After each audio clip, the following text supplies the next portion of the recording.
Thanks, Heather. Hi everybody. Thanks for dialing in today. Thanks for giving us time to listen to the results of the survey we completed recently and the report that we're producing. I hope you find it really useful. The topic of today's webinar is hiring transformed, which is I suppose, a really important thing to everybody. Our belief is that the recruitment industry or the recruitment methodology, I think would be a better way of putting it, is evolving over time. And some companies, some organizations are completely on top of that change, and some are struggling with it, some are hoping it kind of isn't happening. And so it kind of motivated us into saying, could we come up with some facts and data around the topic that would help people understand it, and obviously then try and provide some kind of insight or advice into, well, what should you do about this and how are you going to respond. But one thing is for sure, everybody, I think every company would say that the ability to hire or attract the right people into the organization is like mission critical, and that just seems to get more and more important as time goes on. So who wouldn't be interested in talking about this? So I hope you find it useful anyway. So very quickly about me. So I am Ronan O'Grady. I run Hayes in Canada. Hayes is a global specialist recruitment company. For those of you who don't know, I assume you do know that. I've been in the recruitment industry, so specialist recruitment, kind of white-collar, professional, highly skilled recruitment for over 20 years. That's said over 20 years now for a few years, so soon it's going to say 25. And my job is I run Hayes here in Canada. We have 250 employees, or over 250 right now. We have 8 offices, so we're in the major cities, and we recruit across lots of different specialisms and industries. I suppose the point being, we've got perspective nationwide, and we've perspective on different industries and at different levels, so it's a credible opinion. So a little bit about the report. So the report is, as I had previously mentioned, called Hiring Transformed. I have to come back when we get to the end and ask Heather there actually what date we're releasing the report, because you can request a copy, obviously for free, and we'll be in touch and get a copy for you. If you just go to our website, hayes.ca, you should be able to figure out how to do that. We'll get direction from Heather at the end of the webinar. The report is based on 1,500 respondents across 12 different industries or functional areas. So functional areas, we mean like the accounting department or the HR department or marketing department within organizations. And then obviously different industries like the construction industry, technology industry, manufacturing, etc. The respondents themselves varied really from hiring managers, senior managers, C-suite, business owners, business leaders, HR coordinators, managers, directors, vice presidents, and also because we were actually asking questions on two sides of the coin. We were asking people questions from the perspective of being a hiring manager or the employer, but we were also asking people, and frequently the same people, questions about their thoughts as a candidate. Because you can imagine if you're, for example, you're a HR manager, you are the employer, but equally you kind of see yourself as a candidate as well, because you would consider moving jobs, and you probably have moved jobs in the past before, and you've got an opinion about that. So we were able to ask people questions from two sides of the coin. Kind of the official summary of what the report's about is sourcing and recruitment trends, candidate preferences, and some advice and recommendations. Really what it's about is, as I was just saying, was trying to get a grip on how is recruitment methodology changing over time. What are people spending their time on when it comes to recruitment, and is it really effective? And then are the most effective things that they're doing actually the things that they spend most of their time on, and what are the challenges from maybe preventing them from doing that? So that's really what it's all about, and we'll see if hopefully you can decide if we kind of achieve that objectives by the end. So I'll start out with this concept that recruitment is evolving, so I've got a few points to make on here. The first one being probably not great news. I'll start out with a little bit of context. I think most people know this, but it does set the scene. So 87% of employers say that the skill shortage is negatively impacting their business. We see that number rise and fall a little bit as economic conditions change. You know, there was a little bit of a wobble in the economy a couple of years ago. That number dropped a little bit, When you're in the really busy time of like 2010, 11, 12, that went up.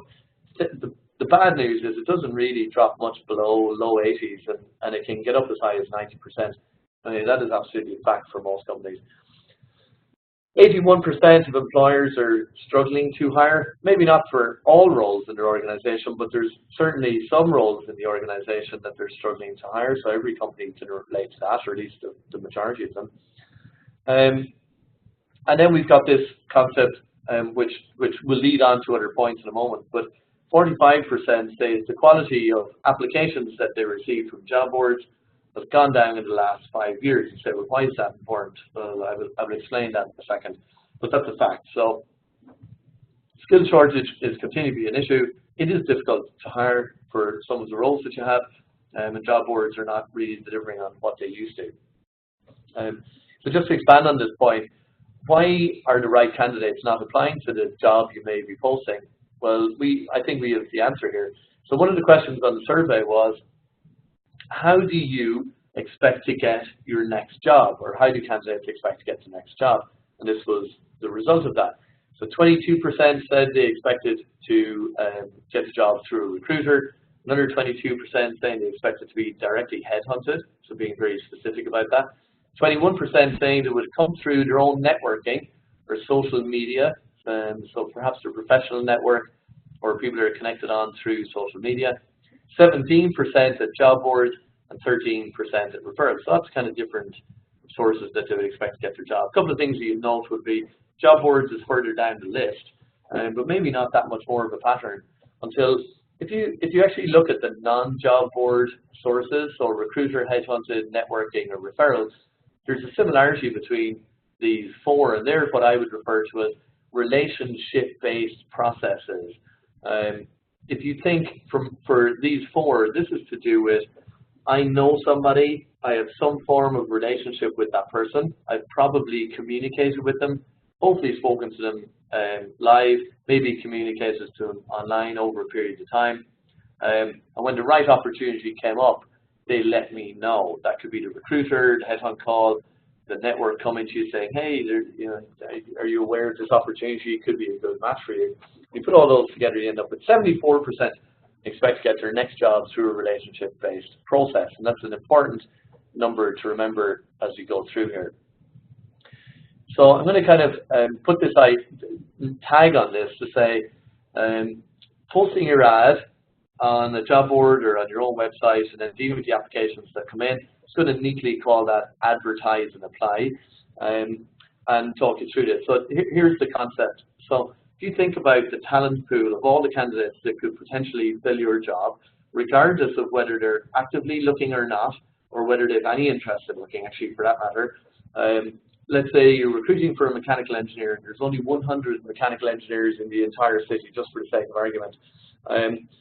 By posting your ad in whatever form and receiving applications, that just reaches a small proportion of the talent pool. It basically reaches the portion of the talent pool that are actively looking and being proactive in trying to find the right opportunity. Obviously, that only touches a small proportion. We always say that about 10% of any candidate population is actively looking for work at the time, and that leaves obviously the vast majority are not. However, 67% of employers in our survey said that they rely on job boards to source. It is a tool that they've come to rely on and they continue to rely on, and that's quite a high number, 67%.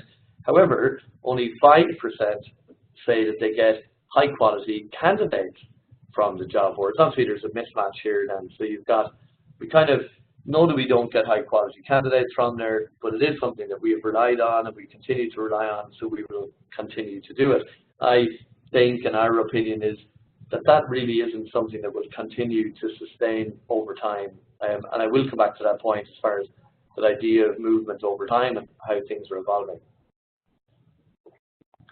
So the alternative to advertise and apply, if we give that a neat little name, is something we will refer to as find and engage, and it's an alternative way of recruiting people. So I'm going to kind of explain what these different steps are. Probably actually, before I explain different stages of this. The reason that Find and Engage is something that's expanding and growing in popularity is basically because of technology. The basic concept here is, if you go back to the 100 mechanical engineers in the marketplace, if you can develop a relationship with as many or perhaps all of those candidates and maintain it over a long period of time, whenever one of those individuals decides it's time to make a move, they're far more likely to come to you at the time, bearing in mind that they want to be recruited through a relationship-based process and not actually apply for a job. But that makes total sense. However, there isn't 100 mechanical engineers in the marketplace. There's actually 1,000 or maybe 5,000 mechanical engineers. So it causes a problem. How can you stay in touch with that number of people for that long on a consistent basis? And basically, technology is the answer. So with the advent of technology, the same way that Facebook explained how do you keep in touch with 500 friends, I'll put that in inverted commas, over a long period of time, well, technology was the answer. So with technology, it's kind of pushing this idea that Find and Engage is the future. This is how people do effective recruitment. So kind of long-winded explanation there. So the stages of Find and Engage are, number one, finding, so it's connecting with potential candidates to bring them into your network. And when I say network, I don't necessarily just mean your LinkedIn network. This is your complete network of everybody that you know through candidates that have applied to you in the past, people that you just know in the industry, associations that you're connected to, of course, social media. It's all sources that you can bring people in that you have some form of relationship with and can communicate with, if that's a good enough definition. Engaging is about continually building trusted relationships with candidates through relevant, value-added content and regular communication. So, well, what's this about? Now, this is not something that you'd be surprised at how much you know about this, actually. So engaging your network is something that anybody who works in digital marketing or social media is very, very familiar with. And I'd use the example of Nike. So if you're a follower of Nike on social media, they talk about athletes, they talk about sporting events, they talk about news that is happening within whatever sport you happen to be following. So if you're following Nike on about basketball, you get news and updates about what's happening with their athletes and what's happening with the playoffs. But they're probably not talking about as much as their actual product. They're not saying, hey, we've got this shoe, do you want to buy it? They're engaging the audience with relevant value-added content, and it's regular, it keeps going. Now, they also stick in there now and again, we're launching this new shoe, and sure, people love that, but it's not just that, and that's really what the key of the whole thing is. And then that move towards match. So find, engage, match. A match is about choosing from high-quality candidates and using technology screening tools for better hiring decisions. Now, I'm going to come back to the technology and screening tools in a moment, but I think really the key part of making a good match is about being able to choose from high-quality candidates. If you have, everybody knows this, if you have 4 high-quality candidates to choose from, you're far more likely to make a good decision than you would if you've got 1 candidate to choose from, and it's really go for it or don't fill the job. It's like the dating scene, to use that analogy. You know, if you've got lots of options, you're probably going to make a better choice as to who you're going to go on a date with. If you've only got 1 option, maybe you're going to make a bad decision or just not go on a date at all. And all of that, anyway, leads to high-quality hiring. So the concept of identifying the right people in the network, filling up your network, engaging with them over time, and then being able to have a stream of high-quality candidates so you can make a choice and not feel under pressure to hire somebody. And then the final piece I'd add to this is that this is not just about technology, because you can have the best technology, you can have access to the best channels, you can have a volume of candidates coming through, but the piece that you can't get by without is the human element of a highly qualified person who's engaging with these candidates. And that could be the hiring manager, it could be the HR department, your internal recruiter, it could be the external recruiter. But you need that expert recruitment knowledge. It's like trying to buy a house, probably worse actually. There's so many moving parts of that transaction that you need somebody with expert recruitment knowledge. But on the other side, just having an expert recruiter also doesn't do it without the use of the latest technology, because it improves efficiency and accuracy throughout the process. So really, our belief is that recruitment methodology is becoming an art and science combined exercise. I think in the past, everybody relied on the individual or the people side, and now people think it's all about technology. We believe it's actually really about getting both working. So I've established the concept of advertise and apply and explained the concept of find and engage, and now we kind of put them side by side and look at pros and cons. So I've already kind of explained that little graphic. There's pros and cons about advertising and apply. Actually, the first thing I'd say is the great thing about advertise and apply is that you can do it immediately. I have a job, you get the ad, you post it, and you get applications. So it's immediate, you don't have to plan it ahead. It's relatively simple to write the ad and post the ad. And then you've got candidates coming to you and you know that they're probably interested because they're applying, so there's lots of benefits to it. The downsides that we're well aware of is it only reaches active candidates already being established. It's a reactive process which applies pressure to the process, and when pressure comes in, you're more likely to make bad decisions. Well, we need somebody to start on Monday, and we've only got one candidate to choose from. You're about to make a decision that you might regret. And then, of course, you have no control over the application quality. The people who apply. You can't decide who's going to apply, and it takes the control out of your hands. Alternatively, then, find and engage. So just to introduce this on the graphic, obviously you're engaging with a far higher proportion of the pool because you're not actually talking about today's vacancy. You are, but not exclusively talking about today's vacancy. Think again about Nike and what they're pushing out through their communications.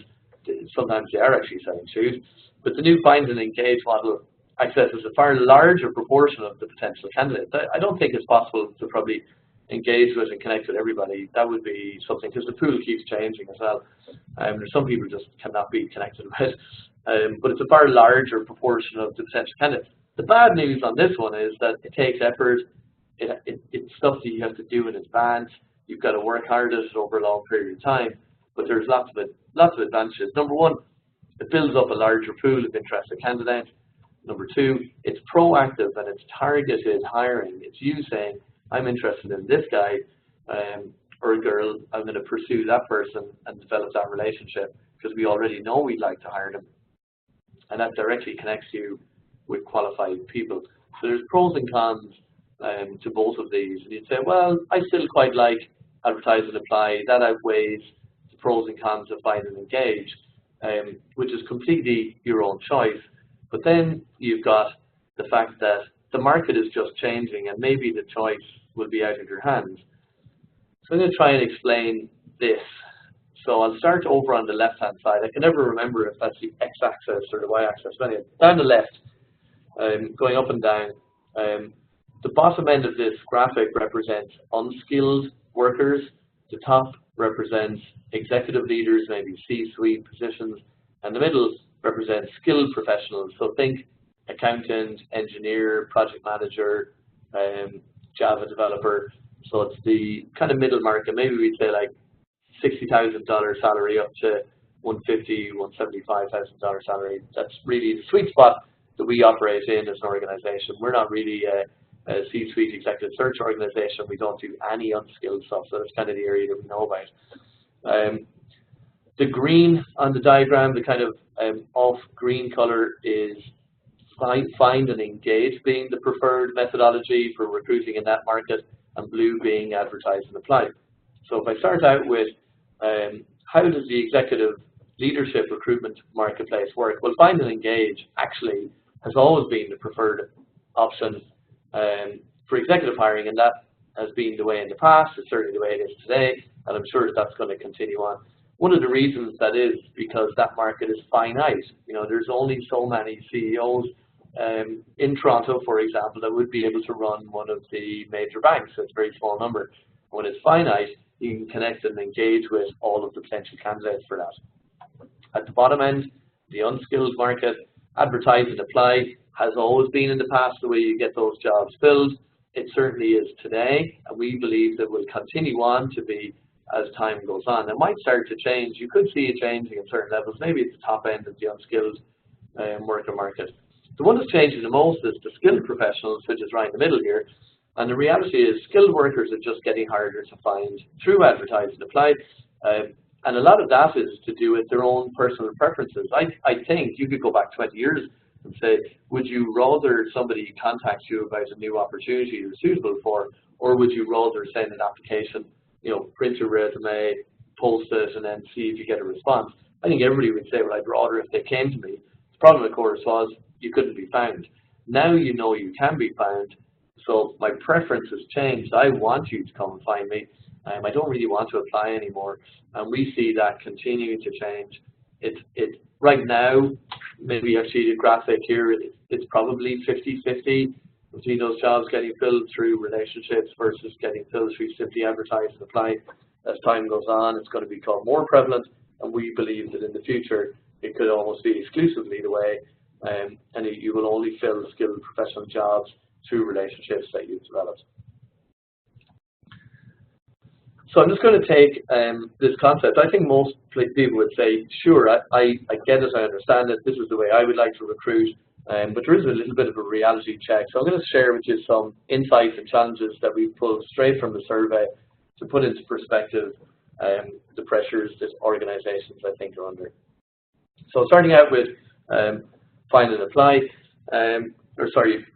finding. When it comes to sourcing candidates, we found there's kind of an interesting mismatch here between what employers say works and then what they're actually doing. So 61% of employers, almost 2/3, said that they've better hiring results if they've proactively connected with candidates. And I think most people would recognize that as a thing. But one of the problems is that only a quarter of employers say that they actually dedicate any time to doing this. And I'm going to come back to time as an issue later on.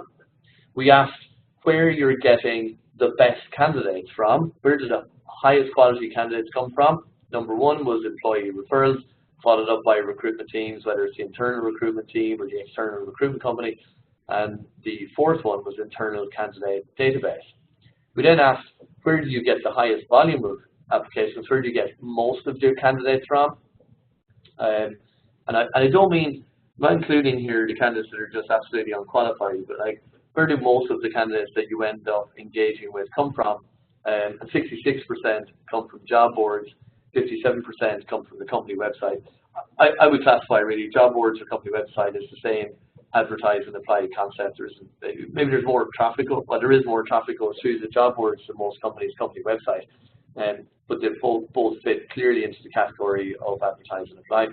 And then further down the list here about where most of the candidates come from, 35% from the internal recruitment team, 32% from the external, 31% from the candidate database. So there's a clear disconnect there, and that's a challenge that companies are faced with. I know the best people come from these sources, but still the majority come from these sources, and there is a conflict between the two. The second one we see challenges in is in engaging. The summary here is that infrequent or inconsistent communications fail to connect. We often say to our clients, how many people do you have in your network when it comes to recruitment? And they could answer that and say, well, we've got whatever 1,000 people following us through our careers page on Facebook or whatever. And then you talk about how you engage with that population. And the challenge here is being able to communicate regularly enough.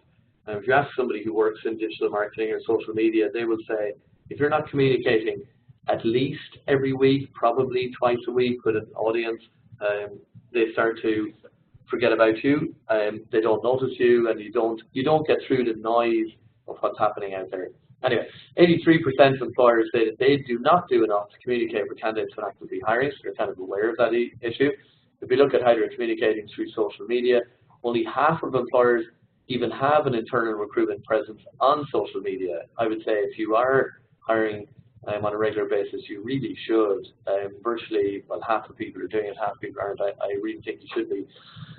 But only 12% are actually engaging with that audience more than once a month. So even if you have got a pool and you do feel like you're communicating, again, I'd say if you're not communicating at least weekly, maybe twice weekly, it might not be having any effect at all. How about just through traditional communication, so emailing the connections that you have? 30% of employers maintain a candidate database. I think this is a good thing to maintain a candidate database. 30% isn't bad actually, but it also means that 70% of employers do not have a candidate database. And what I mean by this is building up a database of past applications. And then only 8% of the candidate nurture program. So what I mean by a candidate nurture program, maybe it isn't, actually you can have very sophisticated nurture programs that you see coming through marketing automation, and some companies are actually really working. We work really hard at this point. We're dedicating a lot of time and effort into our own nurture program.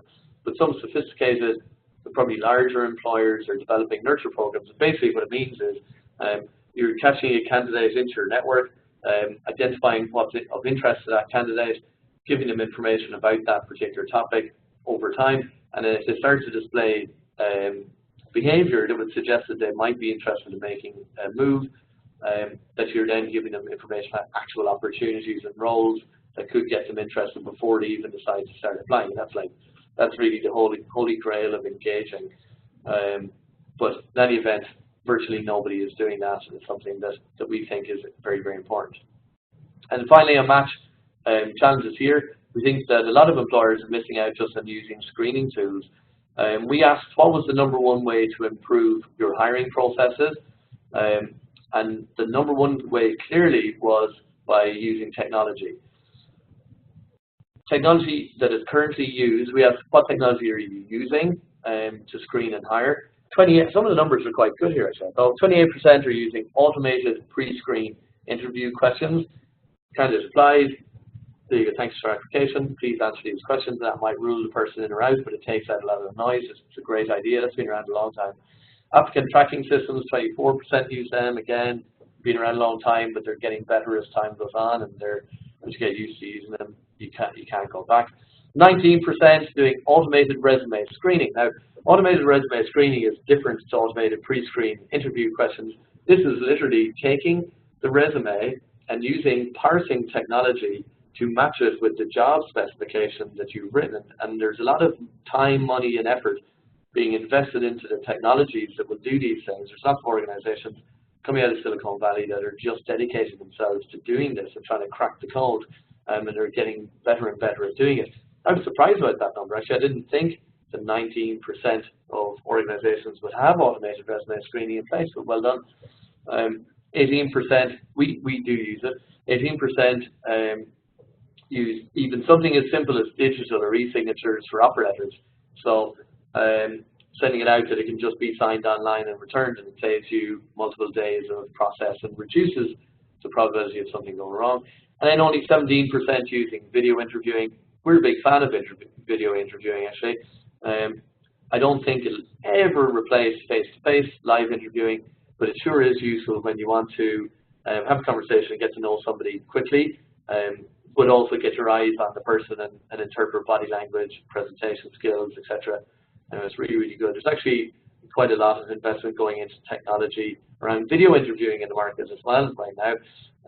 One of the things that we're seeing happening more and more is for high volume hiring, using pre-recorded questions. So you come on to do the interview, and the question, the person pops up on the screen and they ask the pre-recorded question, and you actually record your answer, submit the answer, go on to the next question, and it speeds up the screening at the other end. You've got a recruiter who said, looking at these answers, and that person could potentially look at, somebody had a bit of noise there, you could potentially get through high volume of candidates, but actually seeing the person speaking live, it really is a good time saver. But like I said, it will never replace actual interview. We said if you believe that is the path to improving your processes, why are you not doing it? Nothing surprising here, but I think it still kind of highlights maybe these reasons are not good enough. Excuse me. 30% said they haven't introduced new technology because they simply do not have enough time. 26% said we just don't know what we would introduce, even if we did at the time. And 21% said even if we knew what we wanted and had the time, we don't have a sufficient budget to be able to do it. But I think that those reasons apply almost to every instance of applying technology. But I don't think it should be the reason that you don't. All right, so almost done. I'm just going to quickly go through now 5 opportunities that I think employers are missing out on and how you could potentially capitalize. So number 1, proactive searching. So few employers are making time for proactive searching. 76% of employers say that the best candidates come from proactively finding the right people. I think I've said that already. Only 24% say that they have time to search for great candidates when hiring. So we know it works, but we just don't have the time.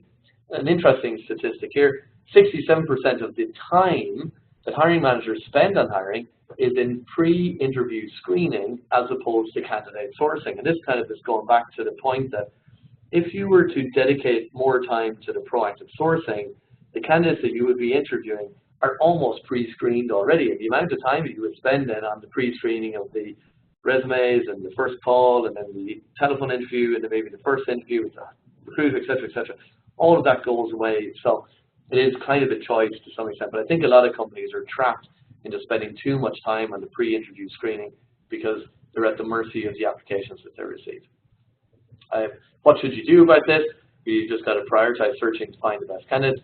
Number 1, clarity about what you're really looking for. This is like recruitment 101, but I'm amazed at how many organizations, even big, very well-organized organizations, are not clear about the must-haves for a candidate. They think they are, but in conversation that starts changing versus the nice-to-haves. If you're super clear about what you're looking for, it just makes the process work better later on.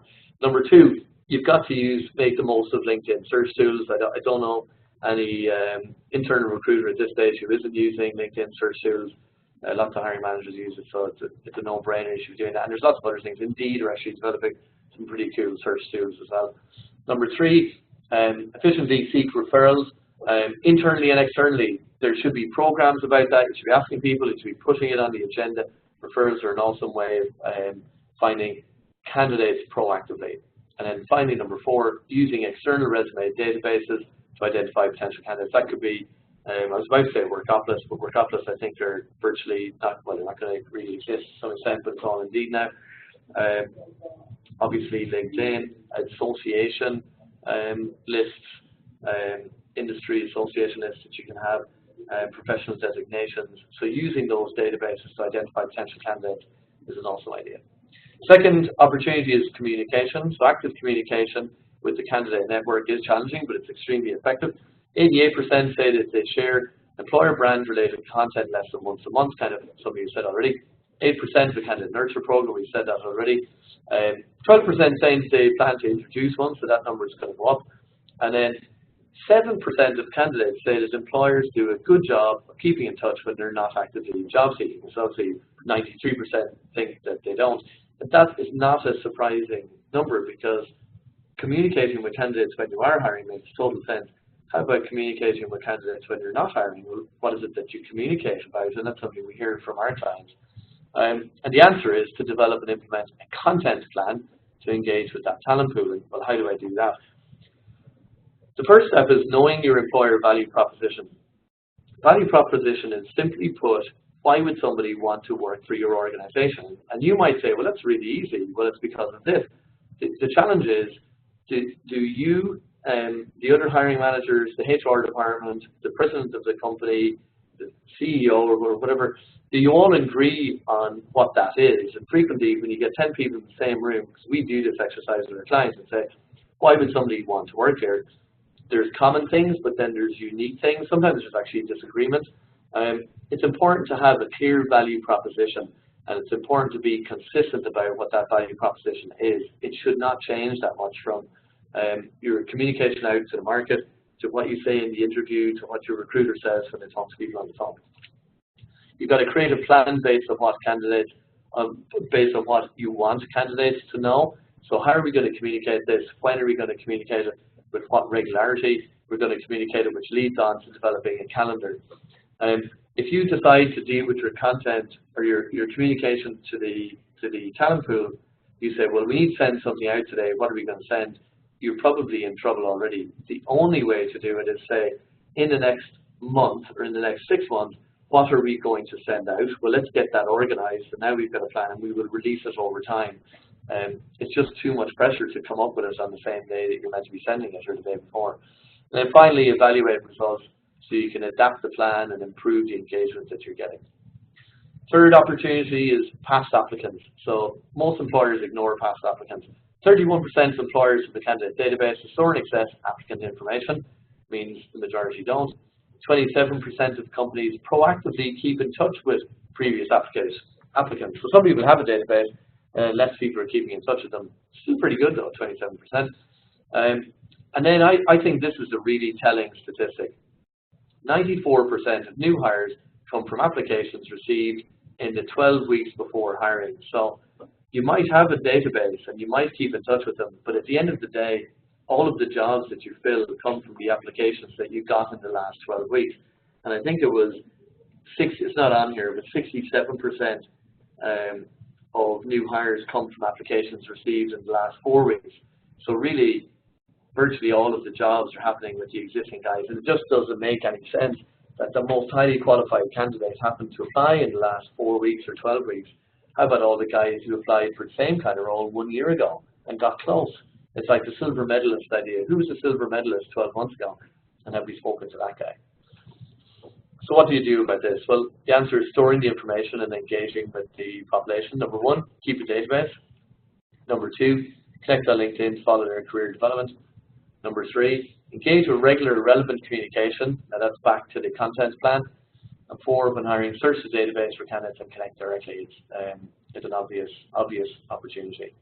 Number four, technology. So few employers are using technology to support hiring.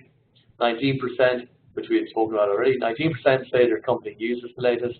That means 81 don't. And using recruitment technology really does reduce time to hire. So we said, how many hours do you spend typically per hire? There's some really interesting information on the report about how that 34 hours is actually broken down into the different exercises, and it's kind of scary when you look at it. 34 hours per hire, which is time spent by hiring managers who do not use tech support. That number drops by 10 hours, so dropped by 30% to 24 hours. Still sounds like a lot, but it's a lot of time saved there by hiring managers with any type of tech support. So that could mean they have e-signatures but nothing else, or they've got an applicant tracking system but nothing else, or they've got pre-populated questions but nothing else. So can you imagine if you were using multiple things, it could really improve the efficiency of hiring. And so what do you do about this? Well, you've got to assess and implement tech support. Number one, identify your biggest pain points when hiring. It doesn't make sense to try and implement everything. What makes sense is to say, let's look at the processes, which parts are taking up the most time, which specific parts are taking up the most time. Let's focus on that one and try and come up with something that would fix the problem. So assess these for opportunities to implement tech support, start with the tools that make the biggest difference immediately, and then look for partners that maybe use the technology that you need. So it is possible to say, we want to figure out our content or communication strategy with the network. We just don't have time. Could you find an organization that can do that? There are actually marketing organizations to do that. We do stuff like that as well, where we'll say, look, you can use our technology. We partner with a hiring company, and then we're working together almost like their outsourced recruitment department, which means that solves their problem about time, knowledge, and cost to implement technology. So, and then finally, prioritize improvement. There's lots of barriers to improving efficiency. So we said, why doesn't your company improve the hiring process? Well, not enough time, lack of support from senior management. If you're the hiring manager, you go, I can see the issue. Or most often, actually, this comes from the internal recruiter or the HR manager who says, we need support here. We need to change this. The senior management don't understand or have other issues that they need to deal with. And then 16% in sufficient budget, which we kind of talked about already. What do you do? Well, it's a stitch in time approach. Number one, prioritize the hiring improvements to demonstrate its importance. Two, be open to new ideas and approaches. Three, work with internal stakeholders to determine areas of improvement. And four, develop a short and long-term plan to implement those changes. But you've got to prioritize improvement, and you've got to commit to doing it. But I suppose everybody knows that. It's a case of actually doing it. All right, so that's pretty much the end. I have overshot there by a few minutes, so sorry about that. I said 30 minutes, I'm at 40. So very quickly, the summary of what happens from here. So in the meantime, actually, while I'm reading these out, if you do have any questions that you want to submit, as Heather said, just pop them into the chat box, and then I'll read out a few and try and answer them if I possibly can. But yeah, so the summary is, number one, people expect to get their new or next job through a relationship, not by applying to jobs. It says not searching job boards. I prefer the concept of just not by applying, period. They expect to get their job by somebody approaching them. Two, employers are not proactively searching for candidates and hiring, so there's a mismatch between one and two. Number three, building relationships with potential candidates is absolutely critical to expanding your talent pool. And number four, technology could, I would say it absolutely will improve your hiring process and results, but a lot of employers are not keeping up, not because they don't want to, but sometimes because they just can't. Okay, so that is the end of the content sharing. We'll see, frequently we get some pretty good questions, sometimes they're difficult to answer. We'll see what questions we have. While I'm waiting to see if any come up, if you want a copy, you can drop an email directly to me, rowan@hayes.com, to request a copy. You can visit hayes.ca/resources for all of our reports and request a copy of this one, but there's a wealth of information. We've been releasing reports for the last 5 years now, and it's amazing the amount of stuff that's on there, and it's all free. So go to the website and check it out. And actually, Heather, I was going to say to you, when will people be able to get hold of a copy of Hiring Transform? It's been launched on Tuesday, so Tuesday, May 22nd, the report will be live, and you can get it on our website, and also look out for emails from marketing about the report. Brilliant. Okay, so you can do that. And I should answer, before somebody asks a question, not every person at Hayes is Irish, it just happens to be the head of them. In fairness, there are other Irish people, it's just we represent two of them, maybe there's five. All right, good. So there is a question. So it says here, when you talk about the latest technology, what are some of the basics people should be looking at, and why? Like there's ones that I prefer, but they might just be because they deal with the issues that I have when we're recruiting, or common issues that I hear people say. But I suppose the answer is there isn't really one answer. It depends on where the pain is. You know, if you're a small organization and you just don't get very many applications, I would say that you've got to be proactive, and it's probably you need to get access to social media networks that you can start mining, and you could have one person doing that.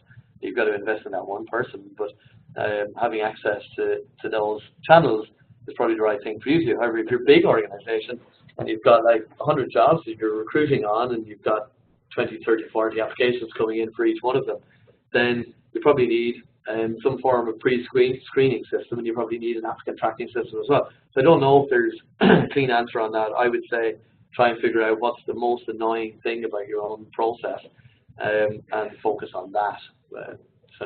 Another question just kind of says, is the current hiring market strong, with opportunities varying by region across the country? Yes, that is easy. There is no qualification. I don't have to say depends on the market. It really is.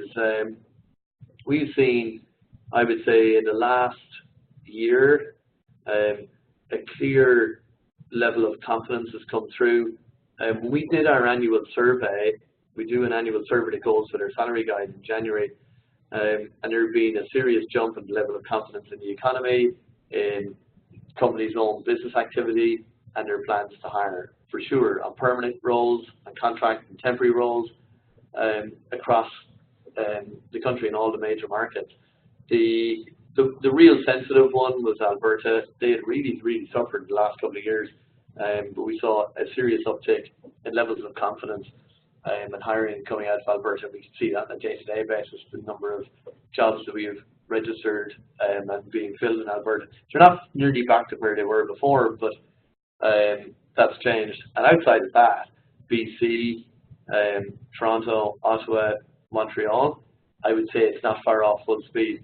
The only thing that hasn't happened significantly is aggressive increases in salary. Salary levels, lots of companies are still offering the less than 3%. I always think that's kind of a watershed. If you're offering 1.5%, 2%, 2.5%, you're still being semi-cautious. If it goes up to most companies offering more than 3%, then we've got like a hot market, and people will be getting counter-offered and whatnot. Yes, very good. What are you seeing in research about maximizing mobile for recruiting, e.g. mobile-friendly apps, text recruiting, and facilitating application process by mobile? I would say it's almost exclusively happening in mobile, like research to maximize mobile for recruiting. I think any new technology that is coming out that is not adapted for mobile is something that just doesn't make any sense anymore.